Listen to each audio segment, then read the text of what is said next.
আসসালামু আলাইকুম। আমি জিল্লুর খান, বিশেষ প্রতিনিধি ক্রাইম প্যাট্রোল ইনভেস্টিগেশন থেকে বলছি। আমরা এখন দাঁড়িয়ে আছি Karim asphalt and remit limited কোম্পানির সামনে, Goran Chatbari, Mirpur road, eastern housing, Beribad, Dhaka. আপনারা আমার ঠিক পিছনেই দেখতে পাচ্ছেন, এদিকে নেন, ওদিকে নেন। আমরা আপনার ঠিক পিছনে দেখতে পাচ্ছেন একটি করিম গ্রুপের একটি কোম্পানি, যেটা অ্যাকচুয়ালি মিক্সচার কোম্পানি, যেখানে সিমেন্ট মিক্স করা হয়।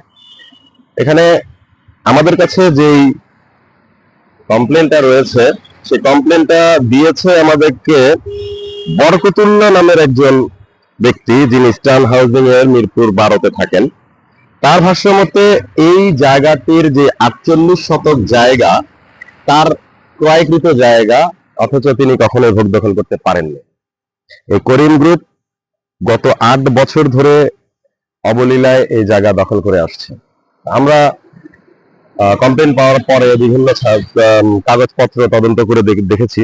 কাগজপত্র তদন্ত করে দেখার পরে যেটা বোঝা গিয়েছে যে এখানের মধ্যে নিশ্চয়ই কোনো কিন্তু রয়েছে, এবং সেই কিন্তুটা শোনার জন্য, জানার জন্য, যাচাই করার জন্য আমরা আজ করিম গ্রুপের সেই মিক্সচার ডিপোতে প্রায় 15 মিনিট হয়ে যাওয়ার পরেও তাদের কারোর সাথে আমাদের দেখা হয়নি। যে এখানকার সিকিউরিটি আমাদেরকে দাঁড় করিয়ে রেখেছে 10 মিনিটের কথা বলে, যে তিনি নামাজ পড়তে গিয়েছেন, ব্লা ব্লা ব্লা ব্লা।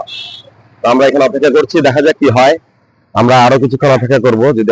যদি কাজ না হয়, তাহলে তাদের হেড অফিস পান্থপথে আছে, তাদের মহাখালী ডিওসিসে তাদের হেড অফিস আছে। আমরা হেড অফিসে যে কথা বলবো এবং জানার চেষ্টা করব যে জমি খেকোর জায়গায় তাদের নাম আছে কি না। ধন্যবাদ।